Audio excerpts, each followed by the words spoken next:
You are very much a success with that oral care over in America. We are launching Burst in the Irish market in a really big way. Where did your entrepreneurial spirit begin? I think entrepreneurship is the hardest adventure on the planet. What's the hardest thing you can do?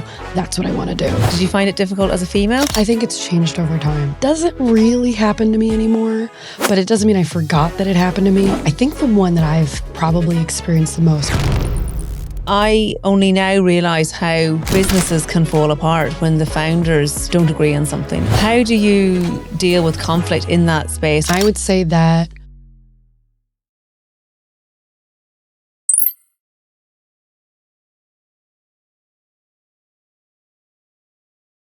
Hey everyone, and welcome back to the Lower Dowling Experience podcast. I am super excited today to welcome Brittany Stewart. Brittany is the co-founder and COO of Burst Oral Care that have made their way into Ireland recently. Brittany has helped transform oral health with innovative, affordable products while building a community of over 40,000 dental professionals. Her leadership and entrepreneurial spirit have made Burst a major player in the industry. Beyond Burst, Brittany has also advised startups through the, oh my goodness, I can't pronounce this, Deer machine. Leveraging her experience to help businesses grow. I'm going to be getting loads of info off her now before she goes back to the States. I can't wait to dive into her journey and her insights today. Brittany, welcome to the podcast. Thank you so much for having me. I am delighted to have you here. You are such an interesting lady. So maybe introduce yourself to our listeners and then we can kind of get into how you got here. Okay. Hello, everybody. I'm Brittany Stewart, as she said. I am the co-founder of Burst Oral Care, the most recent skin I wear. I'm also a mom to a son of 4 years old. And I am here because we are launching Burst in the Irish market in a really big way as of 24 hours ago.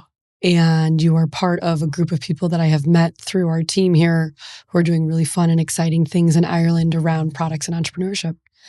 Yes. And, you are very much a success with that oral care over in America. The likes of Kim Kardashian and Chloe are using your products. So, yes. So why did you choose to come to little old Ireland? Deeply, deeply personal reasons. So when we originally launched our company, we thought about every little detail. Think about like building your dream home and you're like, this is what the tile's going to look like and this is what the wallpaper is going to look like. We thought about every single aspect of our business in that exact same way. So Hamish, who's my business partner in Burst, we talked about, well, what's like the best customer experiences you've ever had in your life? And we wrote them down, and every time we came back to it took place in Ireland or with an Irish person. And we're like, this is such a weird thread that we both went and wrote in our little diaries and came back to it. So we said, we got to find a way to do customer experience, because we don't use customer service. We call it customer experience. And so we've had our customer experience team here in Ireland since 2017. Almost every single person on the team has been with us since day one. And we wanted them to be proud of what we do. We wanted them to go home and have dinner with their families at night, and their families would know exactly what Burst is and be able to run to their local pharmacy. So it's personal more than anything else. And we're really looking forward to being successful here. Okay. So how successful are you in the States? Tell me. Very. Oh, I love it. Not bashful. No, I love it. But yes. How did it all happen? Because you're only 39. Yes. You said you have a lovely little boy. Yep. who was sick this week as well. And it's always difficult, isn't it, when you're traveling or you're working and your child's sick. So it's the worst. I think I was originally supposed to leave to come here on Saturday night, and I pushed my flight back to Sunday to just be extra sure he's okay. And so, inevitably, I think especially with women, where you are succeeding in one area, you are mortgaging in another. So I had originally planned to land in Ireland on Sunday, get myself acclimated to my jet lag, get ready to rock and roll Monday. Instead, I landed, checked into the hotel at 4 p.m., and I think I hosted you and a bunch of other folks at dinner by 7 p.m. Yes, you did. And you did a great job, in spite of the fact that you probably didn't sleep for about 2 days beforehand. Nope. So where did you grow up? Mm-hmm. Where did your, entrepreneurial spirit begin? Tell me all about that. So I grew up in Chicago, north suburbs, like 10 minutes north of the city. I am that classic Chicago American of Irish, Italian, and Dutch descent. So like all the Catholics. Went to Catholic school my whole life. Okay. I have 5 siblings. If you went to Catholic school, you need to come back in March for my Viva La Volva show, okay? Okay, great.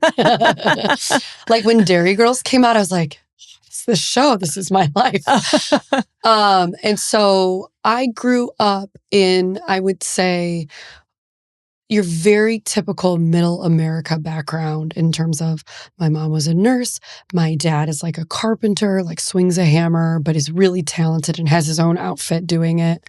And so I think in a way, my dad's kind of his own entrepreneur and made his own way in the world using his craft or a skill that he had. Low on education. He didn't really finish high school. He didn't go to college. And so I think because my dad didn't have those opportunities, education was very serious in our household. And educational seriousness varied by child. What was good enough for one was not like another. So like if I rolled into the house and I had like a 99 on the test, the question would be like, what happened to the other point? What were you up to? And also kind of rightly so. And so I think I grew up incredibly disciplined around education, that it's like the ultimate privilege. And I think I really thrived in school, and I had great teachers and great educators. And so I think like the real nugget of entrepreneurial, like the seeds that were planted, were educators who were like, you're really bright and you're really talented and you should do something with this. And I felt these women constantly sort of pushing me to the more and the more, especially in math, which is where I was like particularly talented. And so I think that begins the journey. And then you start to like learn about the world. And, Hamish and I he's an adventurer like at the core. And I think I realized early on, like, I think entrepreneurship is the hardest adventure on the planet. And there's something about that drew to me. It's like, what's the hardest thing you can do? That's what I want to do. I remember when we were raising like our first real institutional round of capital, I had said to Larry, who's a board member and the first person who cut us like that like multi-million-dollar check, I said, why do you climb Mount Everest? And he goes, why? I go, because it's there. Like, it's just, that's the answer. And that's either inside of you or it's not. So you like that challenge. Yeah. It's a bit of an adrenaline rush as well, isn't it? Like you're always chasing the dopamine or the adrenaline. The highs are very high. Yeah. And the lows are rough. It's super shit. It is not for someone who wants to feel the same way every day. Yeah, absolutely not. No. So you went to, what did you study in college then? Or did you?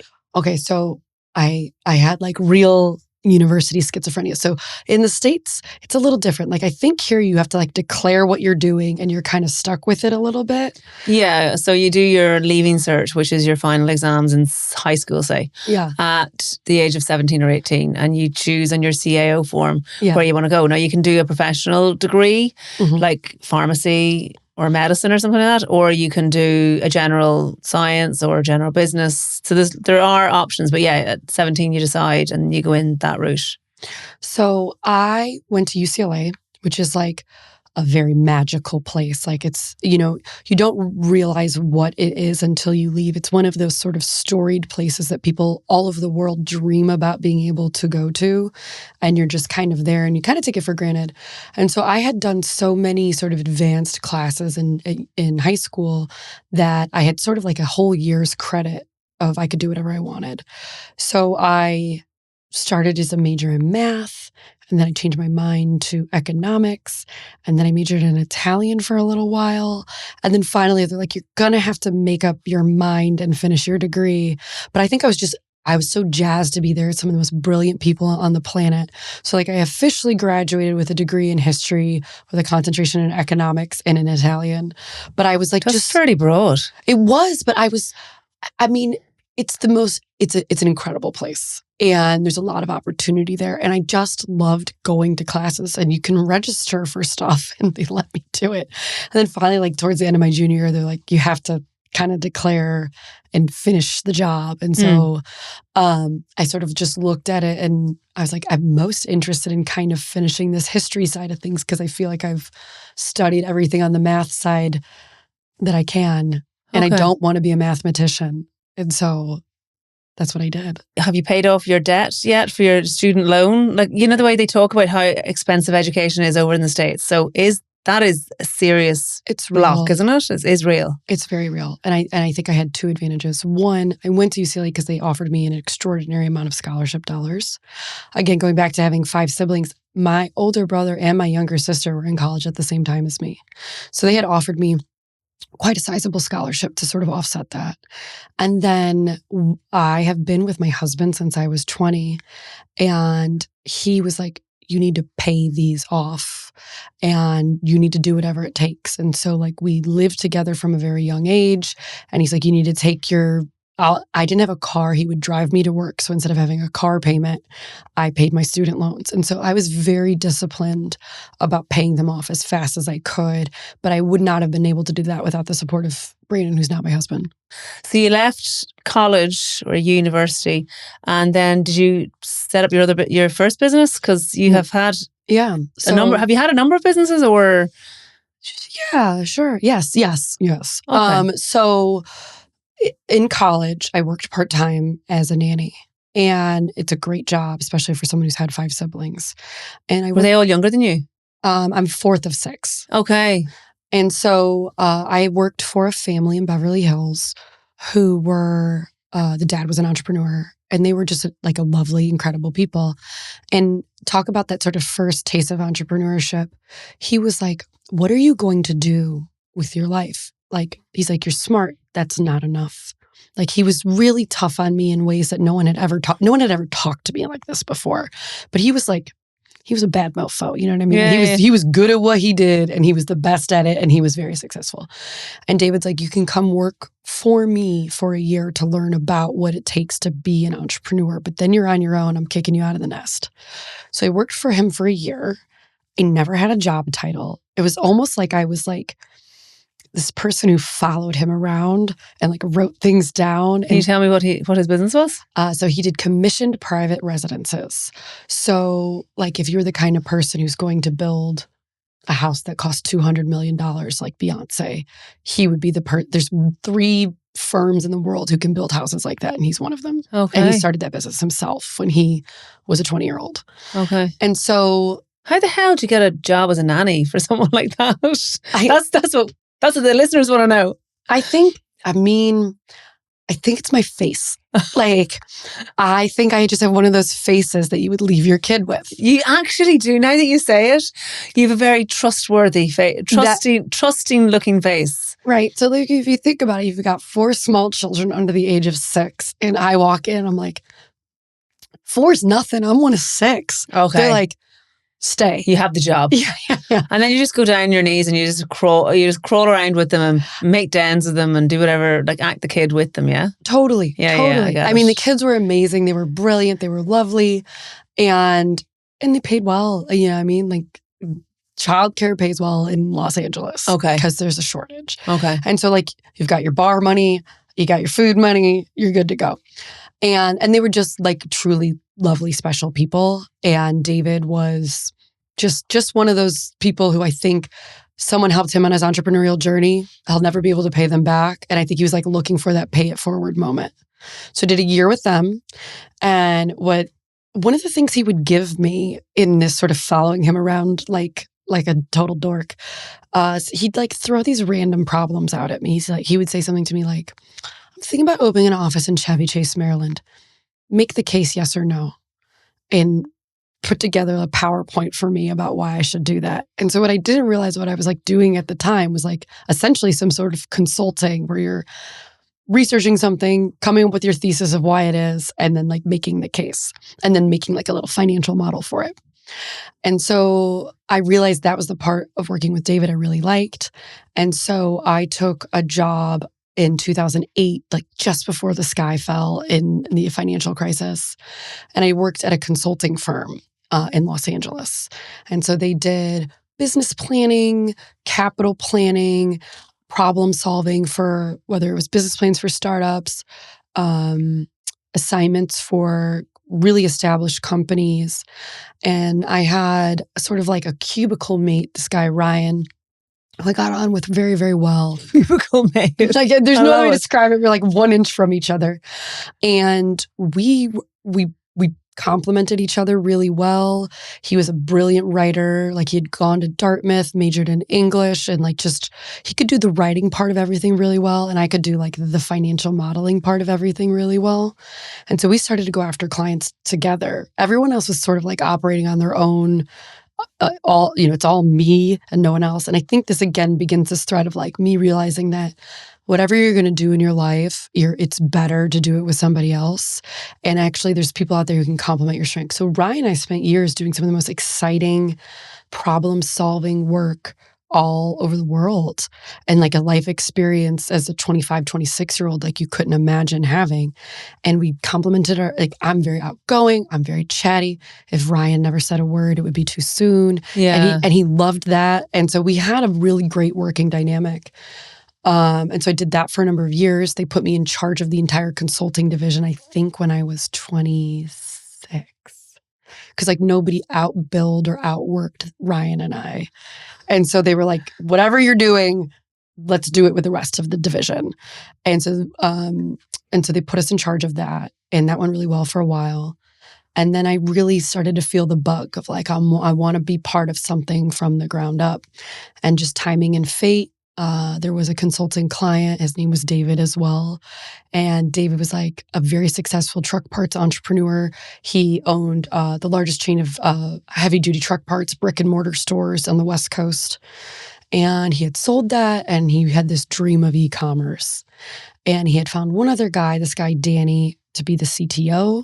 Danny's to this day, probably one of the most talented people I've ever had the chance. What's the CTO? Chief Technology Officer. There's nothing that man cannot program. There was no technical impediments to what we were trying to achieve with Danny at the helm. Like, he's still to this day, I'll be hard pressed to find somebody more talented I ever get to work with.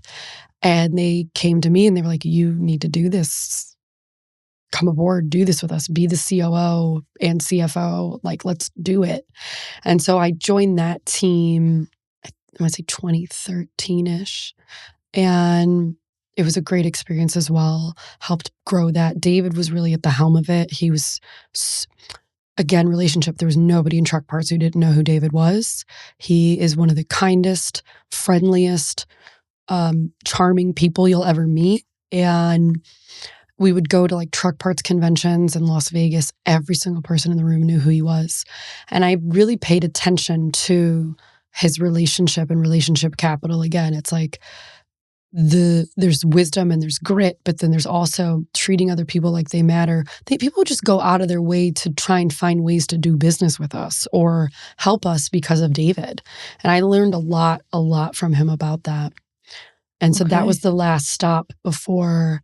And then along the way, I started to really see that I have a real chance at being like one of those like really successful people. Like, I feel like it sounds so not humble to say that. So I started to think about, well, if this is all going to play out the way I think it's going to play out, how do I want to live my life? And I really sat down with my husband. We came up with 3 pillars for our life, which are build, invest, give. So keep building businesses that are really sound and profitable.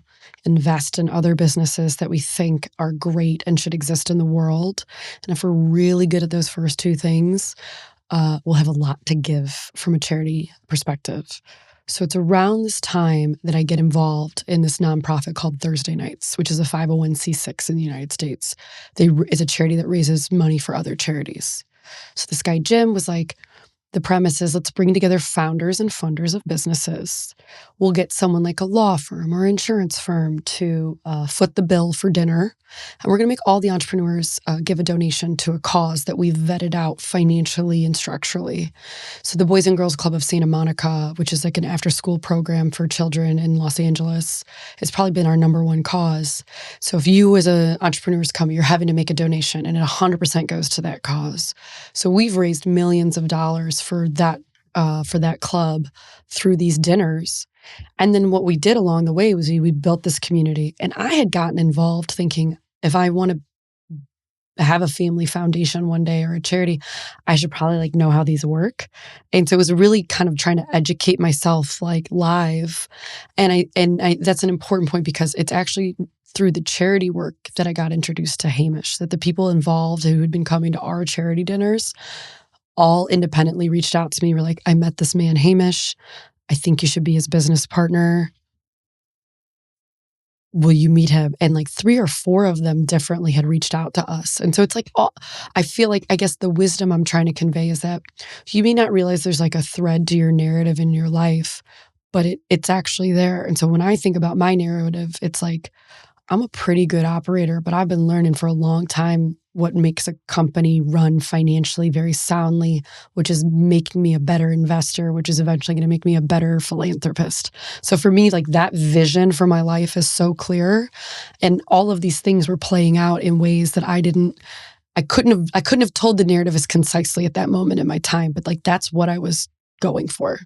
And is it for you running businesses and making them successful? Is it about the money at the end of the day that you can get out of it? As in, like, what do they say? It's not the end game. It's actually the journey. So is it the adrenaline buzz you get from running the business rather than like, I want to make loads of money? Or is it both? I think it's both. Okay. And I think it's both in ways that you may not realize. Like on the day-to-day, it's if this doesn't fill you up, no amount of money is going to make you feel filled up. Like maybe like $1 trillion or something like that. But like, I'd say that brings us issues. I think it does bring us issues. I was reading recently, actually, Elon Musk is on his way to being the first trillionaire in the world. And he doesn't seem too happy. Too happy to me, but I don't know. I don't know the man personally. Can't say. I don't know. What do you do with $1 trillion? Like, who needs that? Give it away. Yeah. I think Bill Gates has answered that question for us. Yeah. Right? So I think it's thrilling to do thrilling things. This is your one wild and precious life, and you should want to do those things, you know? And I think that drives me day to day. But I respect the money, and I do. And I think the people who don't say that, it's usually like somebody who's never had to think about money ever, has never had to like budget or say no to something that their kids wanted to do, or someone was sick and they didn't get what they needed. So I think I respect money, and that having the means to get good medical care for my son when he needs it, knowing that if a family member needed something, I'm here and I can help with it. Those are the values of money to me, is like comfortable enough that you can live your life stress-free of some of the things that existentially really can be a lot for most people. And I try to never forget that. Even like, and I truly don't mean this as a pitch for my business, but like we talk about like, well, can a family afford that? And if not, like maybe that's not the right price point for us. And so I think that's what I mean. And I think better than money is power, like the power to affect change in the ways that you'd like to see it in the world. And I sort of very reasonably understand that having the money to do it is a part of having the power. Does that make sense? Yeah, no, of course. So you met Hamish. Yeah. And you decided you were going to do this oral care range, or how did that whole thing come about? So he has only ever worked in oral care his whole life. So when he was a teenager, he would get really frustrated that like his toothbrush would be on the counter and he thought it was like all nasty. So he designed a toothbrush that could never fall down with like a weighted bottom. It would like almost like go back up like one of those like oh yeah, like those little toys that yeah, okay, I get it. He had started in bricks and mortar, low cost children's toothbrush SKU in the UK. And he really was like, I actually think the opportunities in the electric market and in the United States. And it's at the time there was like a lot of really successful direct-to-consumer businesses kind of popping up out of Los Angeles. And so he moved to LA with sort of a prototype and a dream. And he had been talking to some people who were interested in getting into business with him. And when he got here, he realized that maybe they weren't just like the right people for him. And it's in that way these mutual friends had introduced us to each other. And they were like, well, if you're thinking about your next thing, Brittany, I really think this person is a perfect complement to you. Like the way it was described to us is that if he's an unstoppable force, you're an immovable object and you belong like it together. Okay. So tell me, who came up with the idea for Burst then? I would say like the actual name Burst, Hamish definitely came first. So he came like he had been talking to this branding agency in the UK. And so he really kind of came with like the shell of this idea. And we always say that, he came with an idea and together we made it a business. And I think that was like really where like, okay, the nuts and the bolts are here, but like how are we going to make this something? And that was really where we spent our months of conversation before we launched of like, what's a real business that can be successful look like? Okay. And do you find the business partnership part difficult? Because in some ways, if you've differences of opinion or whatever, because I only now realize how businesses can fall apart when the founders don't agree on something, or when there's negative energy between you, which can sometimes eventually happen, or maybe it's not an eventuality. How do you deal with conflict in that space? Or have you ever in your other businesses seen, how it can get very fractious, and how do you overcome that? Totally. I would say that like any relationship, if someone told you like it's always roses, like they're lying. They're lying, right? Anybody you're actually close with, you have it out, And so I think that Hamish and I have had seasons where we're like singing from the same hymn book. It looks like we're like a symbiotic organism. And then we've had seasons of distance. We've had seasons of conflict between ourselves. And I guess it's like maybe the trust that we always find our way back to each other. But it does require that one of us initiates a conversation that sounds like, I'm feeling way off the same page as you. I'm feeling disconnected. I'm feeling like this is not the version of the relation. I love being in a relationship with you. This is not the version of the relationship I agreed to or want to be in. And we've been able to have those conversations. Like we have it like out. But I think it's also kind of nice. I think he's a very, very strong man and I'm a very strong woman. And most people can't handle it. And so there's always this like dialed down version of yourself that you're giving somebody else. He can take like my full inferno and likewise. And I think that is always like what has made it very healthy for us is that, all right, you're mad, give it to me. Give it all to me. Don't even hold it back. And he can give it all to me and he can be so frustrated at me and vice versa. But then we can just like leave it. There's not like that lingering shittiness. Okay. That's good. I guess my wisdom is that we argue, and I suggest that you argue because things that fester are like disease. Yeah, 100%. So you spent months working on your plan for Burst, and then you launched in the US. Yep. And tell me how you made your brand different. Oh my gosh. So it's really our ambassador program. And I also like having gotten to meet your parents and have scones here. That resonated with me so much and I'll tell you why. So we said we were going to do dentists and hygienists as our ambassadors. And they go to these dental shows in the United States to get their continuing education credits. They have to, state mandated. And so we said, this is going to be the place we meet them. The very first dental show, we're really bootstrapping it. We haven't really gotten the money yet for the business. So we paid to split a booth with another brand that we kind of knew. We couldn't afford the delivery fee at the venue because it was like, they really recoup. It was like $1,000 to receive your goods. Oh my goodness. So we sent the goods to my mom and dad's house. And we made my mom and dad drive us to our first day of work at the convention. Sure, listen, you just rope in anyone, don't you? It's a family business when it's a business, isn't it? So we put the toothbrushes in the back of my dad's pickup truck and he drove us to the convention center. And that's how we launched the company. And we said, man, if we could have 20 hygienists stop by this booth, like we're successful. You have these moments. You will know what I'm talking about when you have one of them. I couldn't move from the convention booth the whole time I was there. We had launched with 2 colorways, a black and white toothbrush. We had come up with this app of how you sign up to be an ambassador. And it was only working on iOS. The Android still wasn't live as of the morning of the convention. For the whole day, I mean, like these conventions are 12 hours. At one point I was like, I think I'm going to pee my pants if I can't get out of this booth. Like just person after person. And they were pressing up against each other to get to our booth. And it was like going far into the distance. And it was just 2 of us. And then we had 2 dental hygienists we had met and asked to come work the booth with us. And you just couldn't move. And we were like, oh my God. And why? Were you offering something that was just so very different? Or was it the ambassadorship scheme that you were offering there and then? Or did that come later? I think it was like a little bit of everything. I think it was like, okay, this seems fun. They seem fun. I want to talk to these. What were you doing? Were you dressed funny or were you We were like wearing purple t-shirts that said I got 99 problems, but my teeth ain't one. Jeans. And we had these toothbrushes, and hygienists deeply care about electric toothbrushes. And we would talk to one person. And I think that the part where they just kept like waiting for the shoe to drop, they're like, okay, so let me get this straight. I could try this toothbrush for $20. If I don't like it, you'll give me my money back. If I do like it, you'll still give me my money back. You'll give me a coupon code to give to other people to get a discount. And I can sign up to be an ambassador and make money marketing you. And it's not like a weird like MLM scheme where I have to buy inventory and resell it.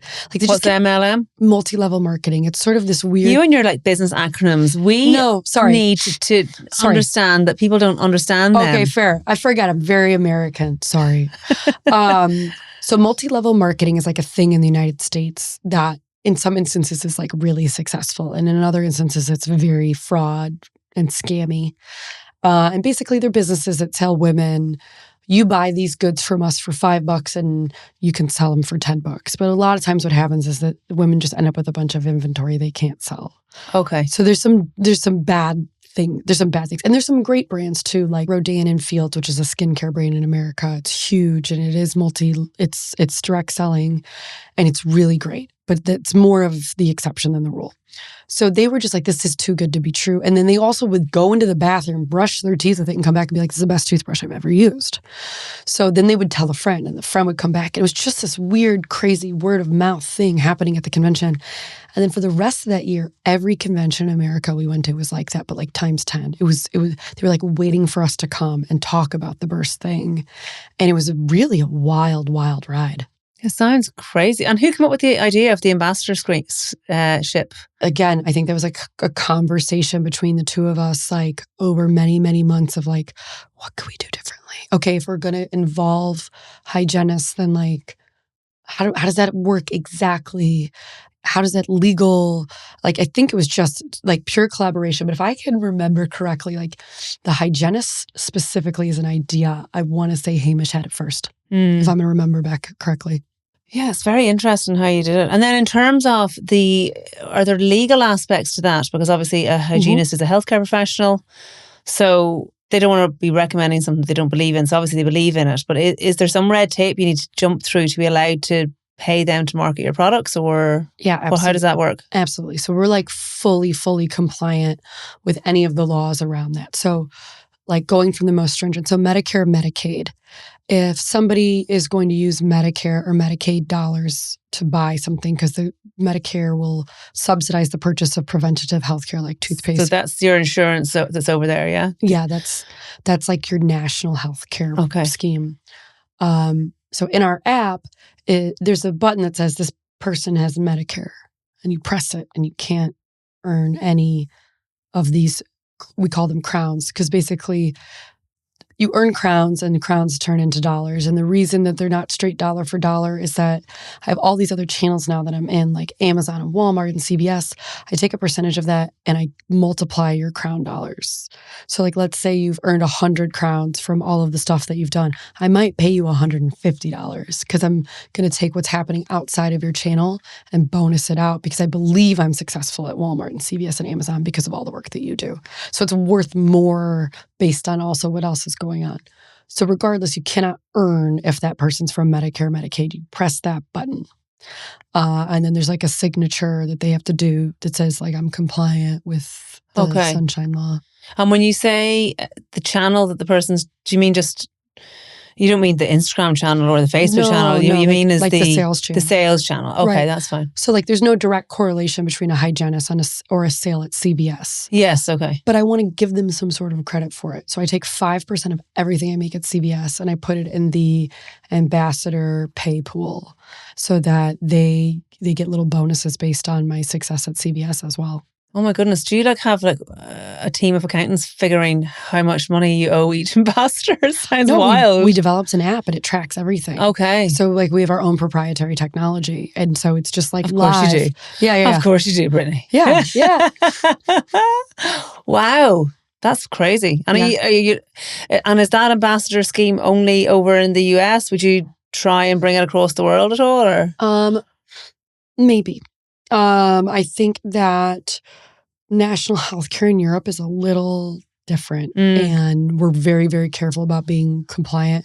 I think what we've sort of identified in Ireland specifically is it feels like really the pharmacy is the influencer that feels like the hygienist. Like our research on customers here is like if they're thinking about to make a purchase of a product, they're talking to the people who are working at the pharmacies about what's best. So we've spent our time here educating and visiting stores and pharmacists and people who staff those stores, like store managers. So tell me about your products now. We might as well have a little chat about them. Okay. Why are they so good? I, at the dinner the other night, at the very end, I was rushing. Everyone was putting on their teeth whitening strips. But I was told that the difference between these is the ideal way to use these is if you've met a friend for coffee and then you're rushing to another meeting and you don't want to have smelly breath or stained teeth. Okay. The reason our products are the best is that we do this thing called Burst Labs. So if you're one of our ambassadors, you sign up. Between like 500 and 2,000 of them will help us spec out a product, and then they'll test the product. They'll give us notes. We might do version 2, version 3, version 4. Like our whitening pen went through like 10 versions before it got approved because it wasn't good enough for the hygienist. And so we come up with like a product spec. And then once we have that product spec, we like perfect it with them. So we do have whitening strips that are long lasting, like 20-minute application, deeper, more intense white. These are meant to be on the go. So these come in 12 packs for $6.99. For the audio crowd, oh yes, Brittany is opening up her burst pack. Teeth whitening. ASMR. Let's do a bit of ASMR. So actually, I feel like my voice is ASMR right now. Do you know what? You sound like Demi Moore from the 1990s. And I know all the guys I hung on with back when I was a teenager absolutely were wild about Demi. So you sound like her. It's like, I'm so sexy and husky. And just to be clear, everyone, I've just been on a press tour for days. My voice is fried. I may have had a couple late nights with the team as well on top of it. But no cigarettes. I've never smoked a cigarette in my life.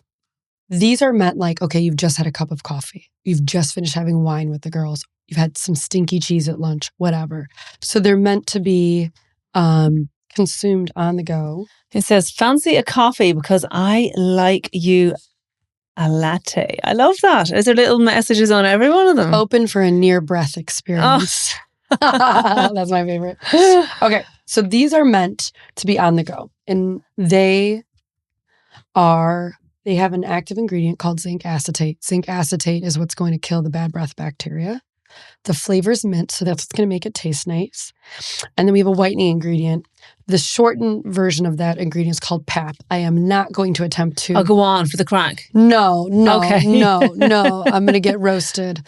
We're just going to call it PAP. Let me see if I can pronounce it. I would say Does it have the full name? It's after the number 80. It's like phthalamidoperoxycaproic acid. Let me see. I don't even have my glasses on. I've just realized that I'm getting old because I really need glasses. Oh my God, I'm looking for it there now. It's called thialamide peroxycaproic acid. PAP. PAP. I'll stick to PAP as well. So that's the ingredient that's going to actually whiten the teeth. And so you slip these on your upper teeth. You want me to do it right now? Why not? Okay. So it's not sodium hydroxide, isn't that what's normally in teeth whitening strips, is it? Hydrogen peroxide. Oh, sorry, hydrogen peroxide. But that's illegal here. Oh, yeah, okay. Over the counter, unless it's like, if they really low dose. To the point that it doesn't work. Yeah, okay, fair enough. So and did you develop this PAP technology? The better point is that we own the IP.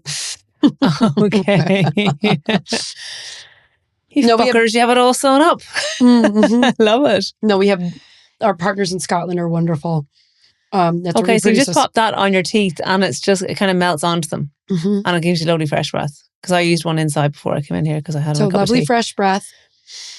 And then it can do up to 2.5 shades whiter on a single use. Everybody's teeth are different though. It's about like the exogenous surface of your tooth. Like how porous is it? How deeply can the chemicals penetrate? So some people, the best they're going to get on any whitening product they use ever might be one shade. And sorry, I'm just licking this off. And so the reason why these are on the go is they dissolve. And so you don't have to take anything off. You don't have to worry about any trash. Like, if you've ever taken off a regular whitening strip, you're like, okay, like what do I do with this nasty thing? This just dissolves in your mouth. So it's like a great on the way back to the office after a coffee, a smoke, wine, whatever. Yeah, okay. And then the other products in your range are what? So my favorite product is our floss. It's a black polyester expanding filament. So basically, it's really small to get up into the contacts, which are the spaces between your teeth. And then once the saliva hits it, it expands. And so when you pull it back down, it's going to take all that nasty gunk off. And you can see it because the white plaque on the black floss looks so good. It's, in my opinion, our absolute best product. Okay. And from a hygiene perspective, most hygienists will agree. We've got a range of toothbrushes here in Ireland. We have a water flosser. We've got toothpaste. And then we have a whitening pen for on the go. That's actually our highest percentage PAP of any product that we make. And then we have whitening strips that you keep on for a more extended period of time. Those aren't meant to be used every day. You're supposed to use those at best once a month. And is it bad to use whitening strips? It depends on the brand. Okay. Depends on how powerful they are. Are they damaging? So I'm so sorry. These have nanohydroxyapatite in them. And so what that is something that actually remineralizes your enamel of your teeth. So the big concern that people have would be, does it cause sensitive gums? This does not. Does it wear away the enamel of my teeth? We actually have something that will help remineralize the enamel while you're doing this. Okay. So that's again, going back to these hygienists, they will not recommend something that is not good for you. They're stalwart. Well, it sounds great. Thank you. So tell me, as you've been in business for a long time now, did you find it difficult as a female to be working in what? Because all you're talking about is Dave this and John that and Hamish. Yeah, right. It doesn't sound like there's been many other females in that space. Are there more now, or have you found it difficult? I think it's changed over time. So I think a few things have. One, I've gotten older. And I do think in some ways being older has made things easier for me. I remember when we were early days Fine Art Parts, most of the time people thought I was David's daughter or his mistress or some weirdo combination thereof. And it's just a weird thing to overcome. Oh, that's interesting. It is interesting. I think the one that I've probably experienced the most, but as I've gotten older, more visibly successful. I think I walk into a room now and a lot of times someone will know to some degree who I am and what I've accomplished. But what I used to go through, particularly in my 20s, was I'd say a thing and then a guy would say the exact same thing. He's like, I'm so sorry to interrupt, but I had the exact same thing to say. But then when they would say it, they were like, that's the best idea I've ever heard. And I'd be like, I literally said that 3 seconds ago. And it would just, and I wouldn't get mad and I wouldn't get fussed, but I was like, is there a way I'm talking that my point's not being heard correctly? Am I showing too much boob? I don't know. But even just on a phone call. And I didn't know what that was. And I don't know if I'll ever know what that was. Doesn't really happen to me anymore, but it doesn't mean I forgot that it happened to me.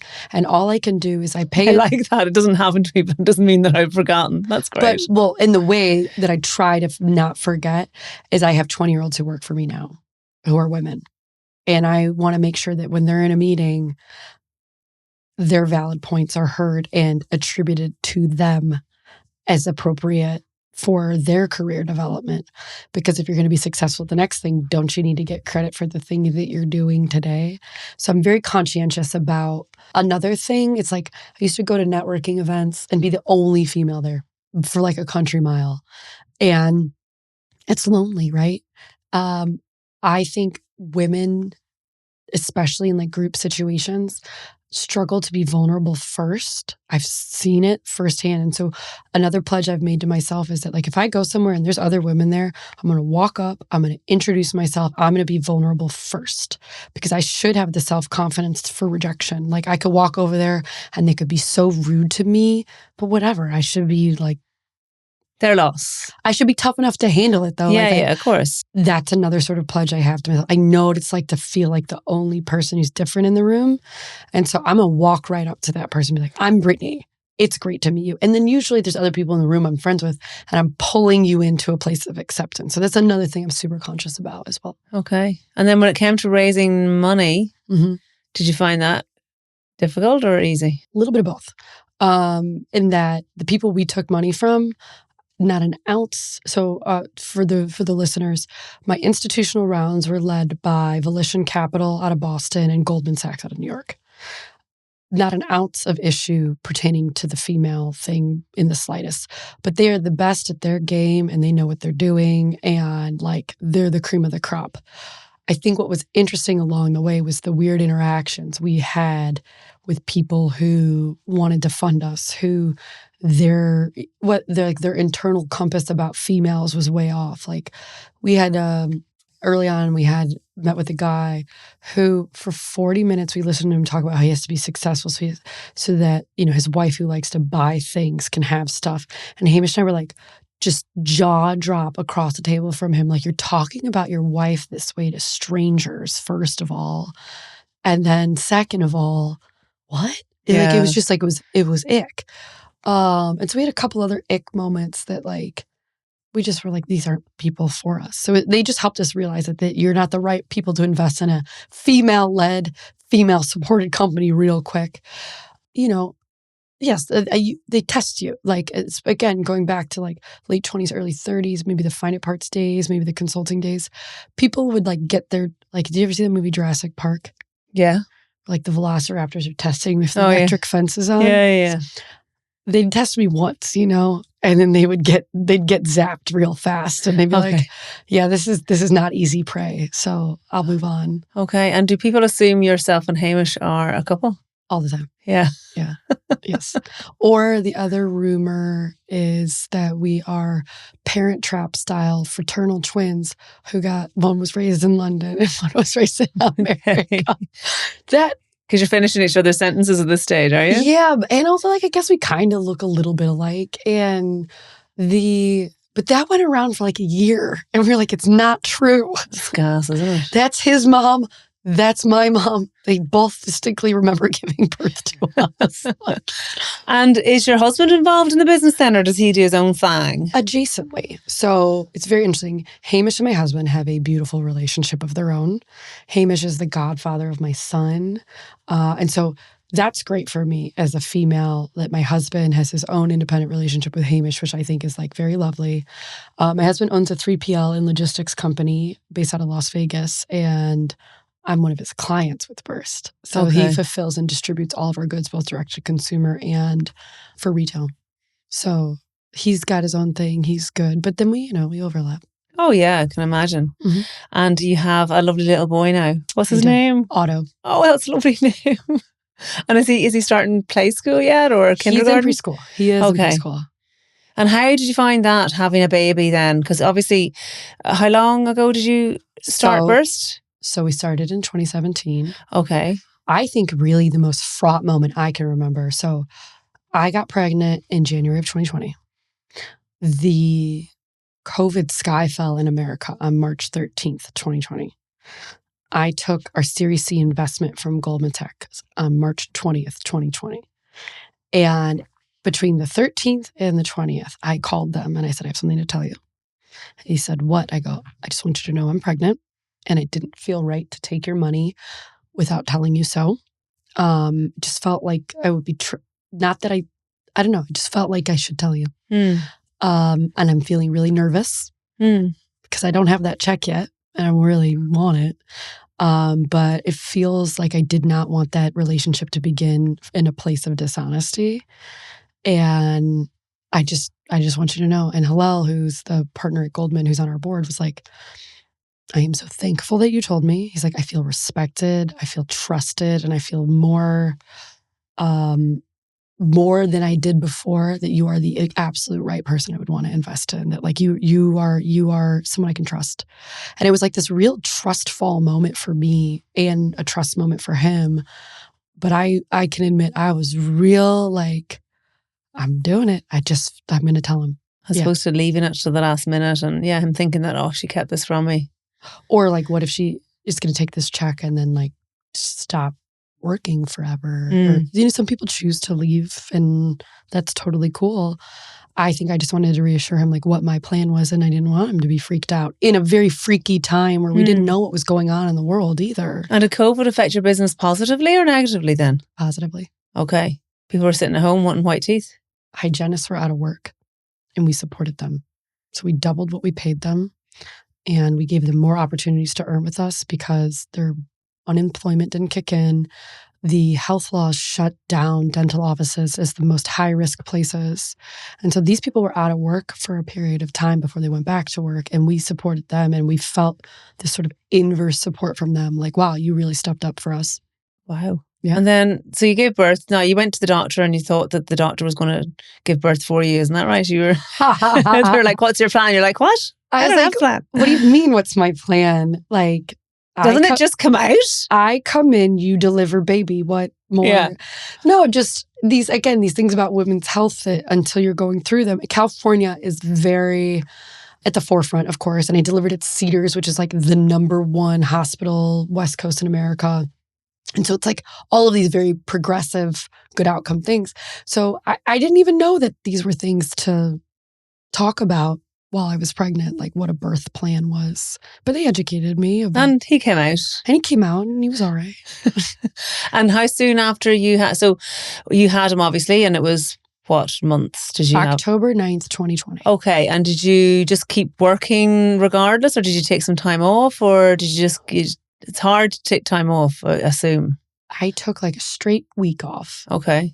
And then we had a board meeting a week later. Okay. And I came to the board meeting on Zoom with the baby strapped to me. And I said, I'm just here to listen. I'm not actually working, but I do have a board vote and I'm not going to have someone vote my proxy vote. So I just sat in on the board meeting with the baby, and Hamish presented to the board on both of our behalves. And it was like, I stayed really in touch all through October. We had a bunch of huge launches. We were also still peak COVID, felt very sort of dedicated to the outcome. Hamish and the whole team were very, I just sort of worked a modified schedule through the end of that particular year. And then I was really back to normal full steam by January. But I just sort of, like Jose, who's our chief of staff, every day would dial down the most important decisions that needed to be made that he felt I needed to weigh in on. And I'd just pop up for air, make that decision, and then go back down Periscope. And so like, I would say when you talk about that sort of founder dynamic, Hamish and I were really, really tight in that period. Like he understood what a magnanimous thing it is to have a baby, and he wanted to support that. And I would say in all of our history, that 3-month period was like the best Hamish that there ever was, actually. Oh. Yeah. That's so nice. It was nice. I want to get Hamish in to find out from him, did he actually think that was such a lovely period, or was he I'm joking. He might be like, oh my God, shit, I was doing everything. I'm actually desperate to know that. I'm going to get him in. I'm going to ask him that question. Yeah. So if there's people out there listening, okay, and I get messages in all the time in my confession box on Instagram saying, I hate my job. Mm-hmm. I want to do something different. But I know there's that serious fear about taking the jump, taking the leap. Yeah. Do you need loads of money? Do you need loads of brains? Do you need, is being willing to work really, really fucking hard enough? Or is there loads of other things that you feel that you need in the mix to actually be successful, or define successful? I suppose success is different for different people, but for someone that just feels that they have it in them, but just is afraid to make that first leap. I feel like a lot of times people answer this question like in a very flowery like way that's like rah rah to everybody. Yeah. I don't answer it this way. So I think the first thing is that, who are you responsible for? I think is a really good first question to ask.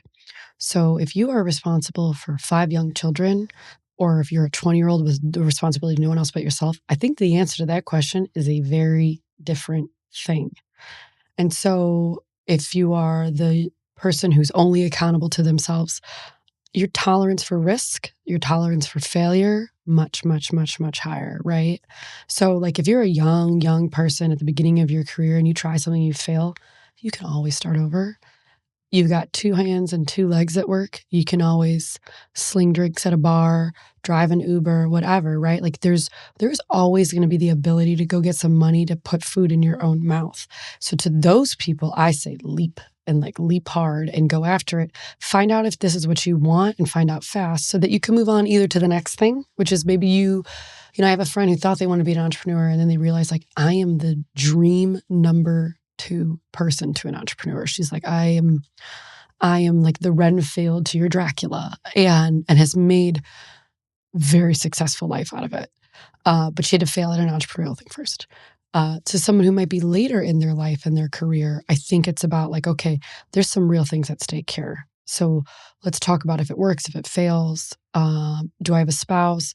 Hey, honey, I'm thinking about doing something that's going to take me away from making any money for a period of time. Are you comfortable with that? Because I'm telling you, putting stress on your marriage by not being on the same page about entrepreneurship is why most entrepreneurs end up divorced. It's like whatever the regular rate of divorce is, entrepreneurs is like 5x that. And it goes back to not talking about what is this journey going to actually take. Okay. And so when I wanted to go and do Fine It Parts, I left this consulting job that I was paid very well to do. And I go to my husband, who I'd been married to for 6 months. I said, here's this plan, this idea I have. I'm going to go there. I'm going to make no money because we don't have any money to pay me. And you're going to pay all the bills. And I think if you support me in this, I think I'm going to be really, really, really successful. But in the meanwhile, like we can only eat ramen, okay? And he did it. And he said, I do it. I got you and I got this. And he went and worked a job at the time that like maybe he didn't like super love, but paid him well. And he believed in it enough and we were disciplined enough. And I had that conversation with him. And I think if I hadn't had the conversation and just expected him to show up and support while I did that, I don't know if we'd still be married because it was a lot to ask another person. And he believed, and also then to find out someone believes in you enough for that. And so you know, I think these talking to your support group, if this is what you're going to do, let's call you older than 30, you should talk to the people around you about the plan for this to work is my wisdom. If you're under 30 and you're just responsible for yourself, you're not married, do it. Go for it. Yeah. Yeah. What do you got to lose? Fly close to the sun. Wings might melt, or you might do something crazy. So those are my wisdoms, is that as you get older, life does get more complicated and there is a little more nuance. And to a certain degree, you're a bit of an asshole if you don't have that conversation. And people who are assholes aren't usually very successful. So it's like, there's a little bit of, that's my wisdom, I guess. And what do you envisage for yourself for the future then? What do you want to do? Like what? I know you had those 3 pillars, but in I suppose the next 5 to 10 years, where do you see Burst going? Do you see yourself setting up another company? I think I take Burst to the finish line to get it to where it can, to the maximum of what it can go. And then I would love to see my 40s as really squarely. She's 39, by the way. Yes. Investing. I've been quietly angel investing for some time. I love investing in women. And not because I just love women, but because like the maths will math that they actually have better outcomes than the men. And I like winning like quite a bit. That is so interesting, isn't it? Because we've heard of like lots of female founders, even the lady that developed that LV breast pump. We were talking about that. You know, she went to so many people looking for money and all male all turned her down because they couldn't understand why would a woman not want a breast pump that doesn't make sound like and doesn't squeeze the nipples off you. So she made a really user friendly. Exactly. You know, we're all into different things. But she made a very female friendly breast pump and couldn't get investment for a while. I think it was it females that invested in her in the end or something? I'm not 100% sure of her story, but that's interesting. Yeah, I like investing in things that I think should exist in the world. Is this someone I want to see succeed? Can this succeed? And can I handicap the outcome? Like, can I help you be more successful than you would have otherwise been from one of my experience banks? And so that's how I sort of think about that. So I think maybe that's what I think about my 40s. That's so funny the way you're splitting it up. I'm just like, if I can think of tomorrow, I'm happy. No. But I know. Well, so I have a couple of really great mentors. Yeah. or like great people in my life who are a little bit older than me, a little more successful than me. And I watch how they think about their lives. And I've learned so much from them. Like my friend Rob, who's from the Deer Deck Machine, he thinks about his life in like 5 years, 10 years. And every year he updates his 5 years, 10 years. And he envisions it and then he does it. And it's brilliant and it's smart. And Michael, who's one of our investors, who's one of our first big investors on the angel side, I also consider him a mentor, and I watch how thoughtful he is about his life. And so it's like it's no accident to me that these people are thinking about what they want their life to look like, have lives that look like they want them to look, if that makes sense. Mm-hmm. So it's just, I'm just being smart enough to listen to other people who are a little older and wiser than me. And do you work nonstop? Is it all go, go, go, or do you get time to yourself at all? Running a business the way you are, the level that you are, I'm sure it takes up so much of your time. But I think that there's always something to be done. Yeah. There's always a fire to put out, or there's always, this could look better, or an idea to be had. When do you actually shut off, or do you ever? I think a couple things. So it comes in waves. So like lately my toddler's in the I'm sick all the time phase. So I would say in the most recent future, I haven't had a lot of personal time. But generally speaking, I find my balance. So like I wake up at about 5:30 in the morning every morning. I slide out of bed, don't wake up anybody else. And I go to the coffee shop like one street over from my house. And I go on a walk for like 45 minutes, drink my coffee, listen to a podcast or listen to the news or something, and just have 45 minutes of myself before I belong to anyone else.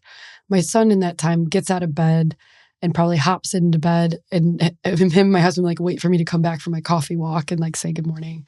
So that's like a very important ritual for me. And then my husband and my sister are really good at like putting the check on me and being like, hey, time for you to like have some human time. And they'll come get me and they'll come find me and they'll be like, you're going to dinner tonight and taking your phone. I'm like, all right, cool. Or my sister will be like, I'm coming to stay at the house. You guys go away for the night and I'll stay with Otto. So I have just a really beautiful support system. But generally speaking, it comes in waves. There's moments where you feel like you don't have a minute to yourself. And then there's other moments where you're like, I feel like so balanced. And it's just a little roller coaster. Yeah. So you go to bed late? No, or do you go to bed early? I go to bed pretty early. I'm going to bed at like 9. Okay, well that's good. So you're not. And then I read. Yeah. Like I'm a book junkie. So like I'll try to set myself a timer that like no more than 2 hours of reading. Okay. And then go to sleep. Well, at least you're not sitting in your bed scrolling for 2 hours. So that's a good thing, isn't it? Every once in a while, my sister will catch me and sending me some TikToks back and forth. Like I can be guilty of that. Like we'll have like 30 minutes of like. Okay. Yeah. So interesting. And I'm looking forward to getting Hamish on now so he can spill all the dirt. He's great. Yeah, listen, buckle up. I know. He's got some some wild stories. Okay. What piece of advice would you give young people today? Broadly or business related?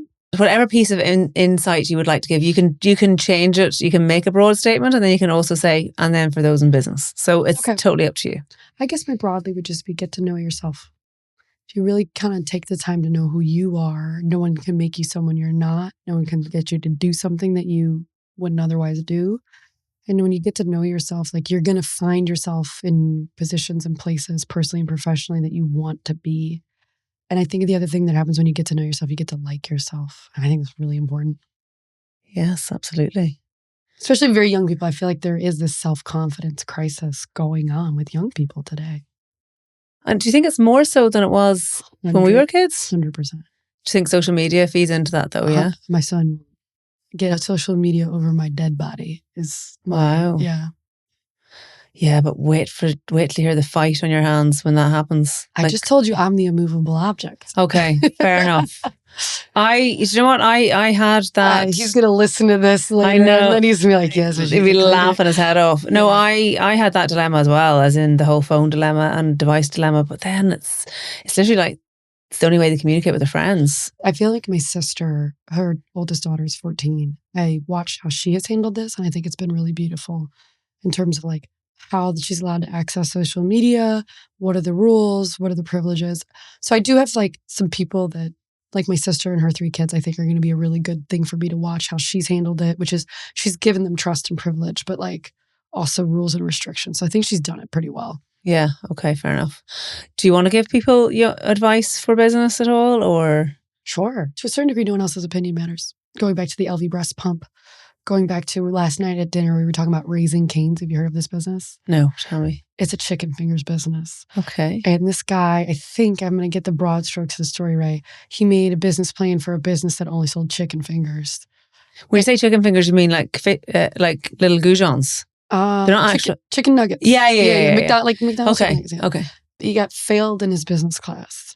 Is now a multi-billionaire just selling chicken fingers, and it's like one of the most successful food franchises in America. And I guess the point being is like, if you really know what you're doing and you know your customer and you know this is good and you are willing to do the work, not everybody is going to get, like, if you're a visionary, that means you see things other people don't. So like, get used to people not getting it. Like, almost to a certain, you can't listen to it. Like, and you just look at these examples of these people who, how many times people said no to Google in the early days to finance it. They're like, what?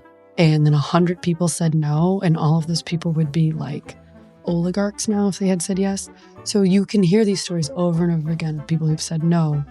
Know yourself, know your truth. This is really good, and you just keep going. Okay. And then, what is the meaning of life? And just to love and be loved. That's it. I love it. Yeah. And I believe that too. Brittany, it has been an absolute pleasure to have you on. Thanks so much. Thank you.